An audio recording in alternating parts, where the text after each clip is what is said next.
الحمد لله رب العالمين والصلاة والسلام على سيد الأنبياء والمرسلين وعلى آله وصحبه أجمعين أما بعد۔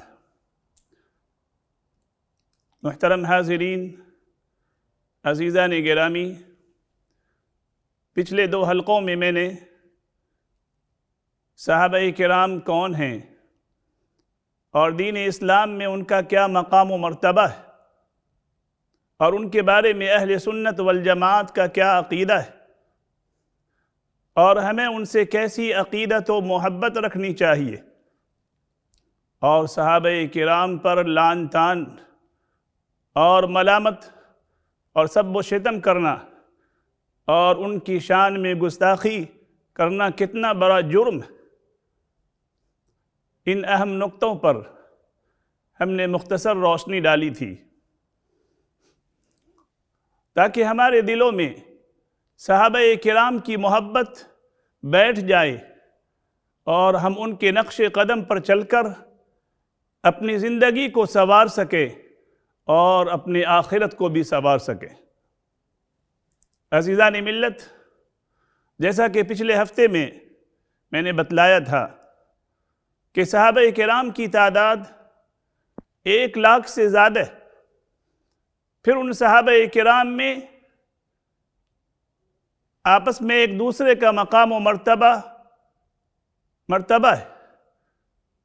ان تمام صحابہ میں خلفاء راشدین، خاص طور پہ حضرت ابو بکر صدیق رضی اللہ تعالی عنہ کا مقام و مرتبہ سب سے اونچا اور بلند۔ پھر ان 4 خلفاء میں افضل و اعلیٰ حضرت ابو بکر صدیق رضی اللہ تعالی عنہ کا مقام و مرتبہ۔ تاہم تمام خلفاء راشدین ہمارے لیے نمونہ ہے، ہمارے لیے آئیڈیل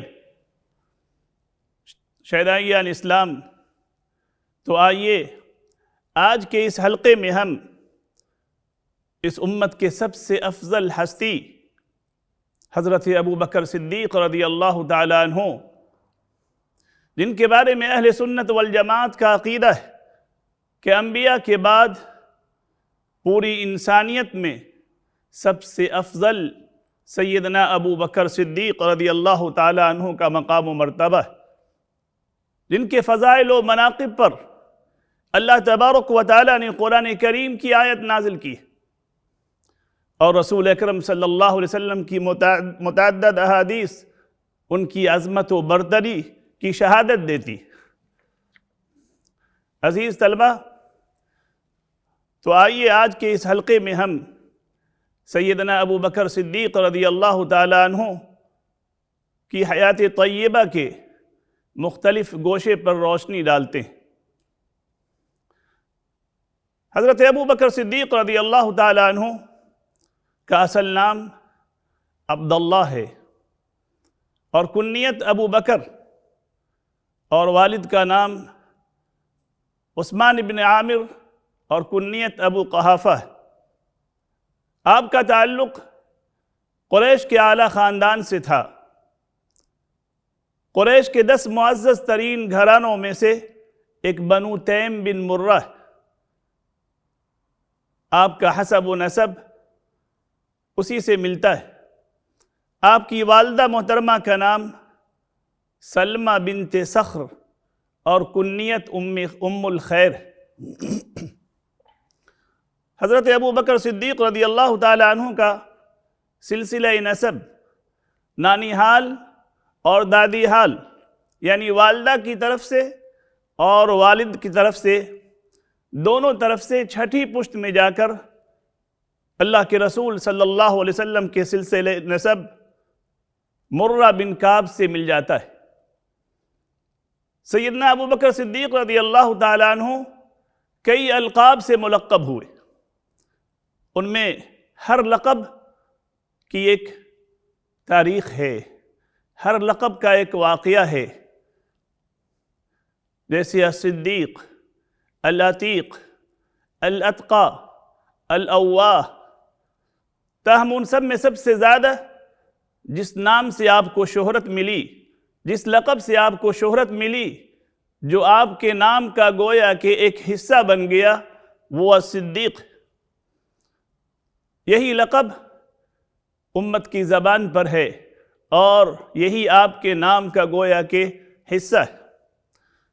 حضرت ابوبکر صدیق رضی اللہ تعالیٰ عنہ کی پیدائش مکہ مکرمہ میں عام الفیل کے 2 سال بعد یا 2.5 سال بعد ہوئی۔ بعض لوگوں نے کہا کہ 3 سال کے بعد ہوئی، اور رسول اکرم صلی اللہ علیہ وسلم سے 2.5 برس آپ چھوٹے تھے۔ حضرت ابوبکر صدیق رضی اللہ تعالیٰ عنہ کی تربیت ایسے والدین کی آغوش میں ہوئی جنہیں اپنی قوم اور خاندان میں بڑا ہی اونچا مقام حاصل تھا۔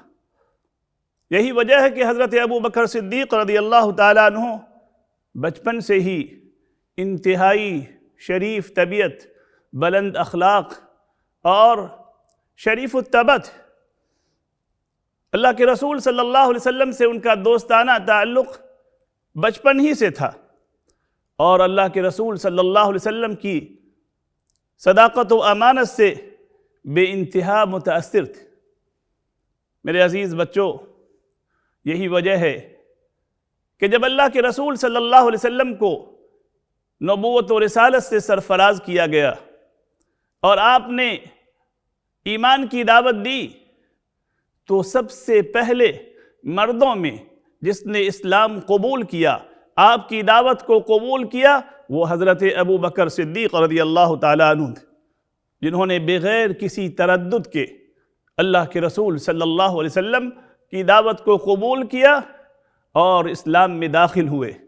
اس طرح اسلام میں داخل ہونے والوں میں سب سے اولیت کا شرف حضرت ابوبکر صدیق رضی اللہ تعالیٰ عنہ کو حاصل۔ حضرت ابوبکر صدیق رضی اللہ تعالیٰ عنہ کے والد اور والدہ یہ دونوں بھی اسلام میں داخل ہوئے۔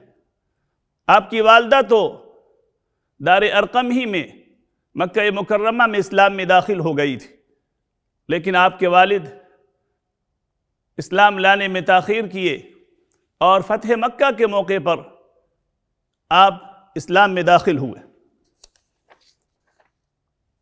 حضرت ابوبکر صدیق رضی اللہ تعالیٰ عنہ کو اللہ تبارک و تعالیٰ نے 6 اولاد عطا فرمائی، 3 بیٹے اور 3 بیٹیاں۔ بیٹے میں عبد الرحمن، عبداللہ اور محمد، اور 3 بیٹیاں اسماء، عائشہ اور کلثوم رضوان اللہ علیہم اجمعین سے نوازت۔ حضرت ابوبکر صدیق رضی اللہ تعالیٰ عنہ کا مقام و مرتبہ اسلام لانے سے قبل بھی بہت ہی اونچا تھا۔ معاشرے اور خاندان ہی میں نہیں بلکہ مکہ مکرمہ میں حضرت ابوبکر صدیق کی صداقت، آپ کی امانت اور آپ کی شجاعت کا چرچا اور شہرت، آپ کے عدل و انصاف کو ہر ایک مانتا تھا۔ تمام لوگ آپ کی عزت و احترام کرتے تھے، چھوٹے بڑے ہر شخص آپ کے فیصلے کو قبول کرتا تھا۔ چنانچہ جب کبھی خون بہا یعنی دیت دینے کا موقع آتا، جو بڑا مشکل مسئلہ ہوتا تھا، ایسے مسئلے کو حل کرنے کے لیے لوگ حضرت ابوبکر صدیق کے پاس آتے اور آپ اس مسئلے کو حل کرتے، اور آپ کے فیصلے کو، خون بہا کے فیصلے کو مکہ والے قبول کر لیا کرتے تھے۔ حضرت ابوبکر صدیق رضی اللہ تعالیٰ عنہ کا یہ مقام و مرتبہ اپنی قوم میں، اپنے معاشرے میں، اپنے خاندان میں اسلام سے پہلے تھا، اور جب صدیق اکبر نے اسلام قبول کیا تو آپ کا مقام و مرتبہ کتنا بلند ہو گیا، اس کا اندازہ صرف اس سے لگا سکتے ہیں کہ رسول اکرم صلی اللہ علیہ وسلم کی امت کے سب سے افضل ذات آپ ابوبکر صدیق رضی اللہ تعالیٰ عنہ، اور جن کی عظمت و فضیلت متعدد آیات قرآنی میں اور مختلف احادیث میں ذکر کی گئی۔ بخاری شریف کی حدیث ہے، حضرت عبداللہ بن عمر رضی اللہ تعالیٰ عنہ فرماتے كنا نخير بين الناس في زمن النبي صلى الله عليه وسلم فنخير أبا بكر ثم عمر بن الخطاب ثم عثمان بن عفان۔ حضرت ابن عمر رضی اللہ تعالیٰ عنہ فرماتے کہ نبی صلی اللہ علیہ وسلم کے زمانے میں ہم لوگ ایک دوسرے پر فضیلت اس طرح دیتے، سب سے افضل ابو بکر کو قرار دیتے، پھر عمر کو، اور پھر عثمان رضی اللہ تعالیٰ عنہم اجمعین کو۔ میرے عزیز بچوں، جہاں تک حضرت ابو بکر صدیق رضی اللہ تعالیٰ عنہ کے علم کی بات ہے، تو جس طرح وہ افضل هذه الامت ہے، اسی طرح وہ اعلم هذه الامت بھی ہے۔ اس امت کے سب سے افضل شخص ہیں، اسی طرح اس امت کے سب سے زیادہ اللہ و رسول کے منشا و مزاج کو جاننے والے اور سمجھنے والے تھے۔ جیسا کہ ابو سعید خدری رضی اللہ تعالیٰ عنہ، بخاری شریف کی روایت ہے کہ ایک دن نبی صلی اللہ علیہ وسلم نے انتہائی دردناک خطبہ دیا، گویا کہ یہ الوداعی خطبہ ہے۔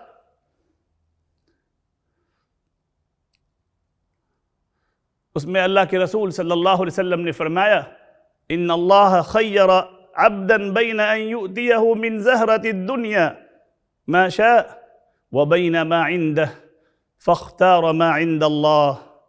حدیث کا ترجمہ ہے کہ ایک موقع پر رسول اللہ صلی اللہ علیہ وسلم نے خطبہ دیتے ہوئے فرمایا کہ اللہ نے اپنے بندے کو دنیا و آخرت میں رہنے کا اختیار دیا، وہ جس کو چاہے اختیار کرے، بندے نے آخرت کو اختیار کیا۔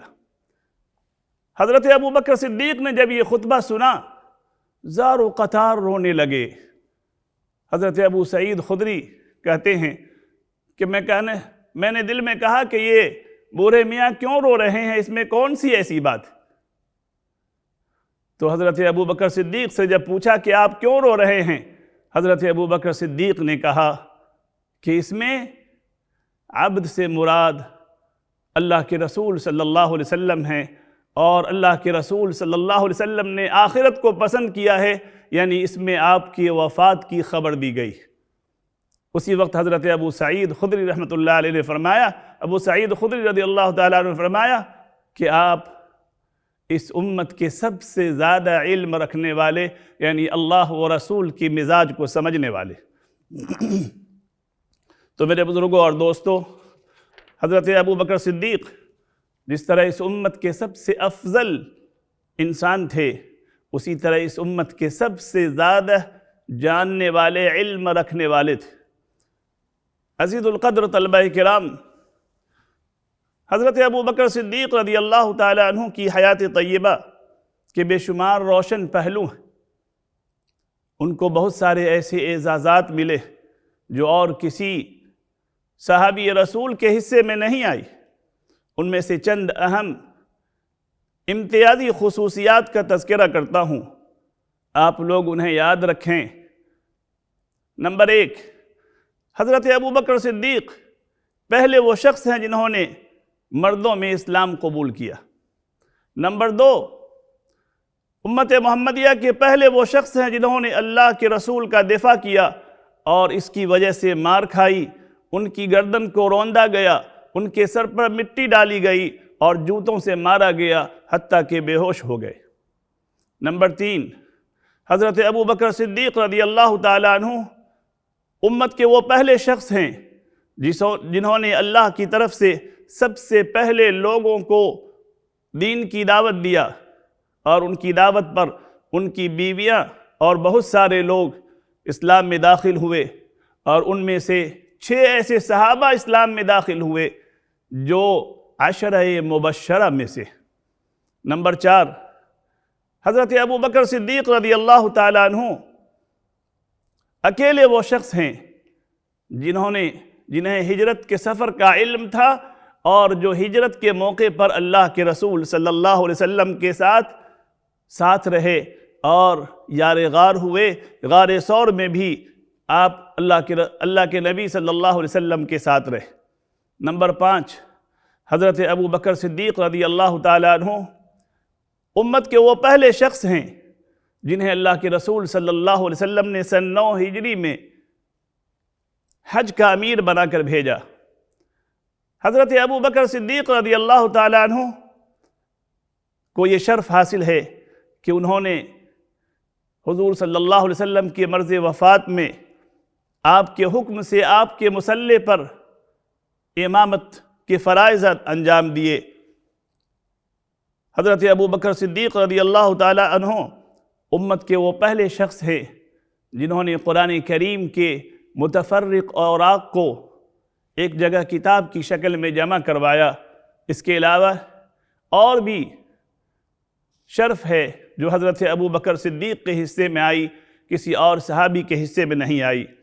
عزیز القدر طلبہ کرام، آج کا یہ حلقہ میں اسی پر اختتام کرتا ہوں، اور انشاءاللہ اگلے حلقے میں حضرت ابو بکر صدیق رضی اللہ تعالیٰ عنہ کے اعلیٰ اخلاق و صفات کا تذکرہ کروں گا۔ اللہ تعالیٰ سے دعا ہے کہ اللہ تعالیٰ ہم سبوں کو حضرت ابو بکر صدیق کو اپنی زندگی کا نمونہ اور آئیڈیل بنانے کی توفیق عطا فرمائے۔ وآخر دعوانا ان الحمد للہ رب العالمین۔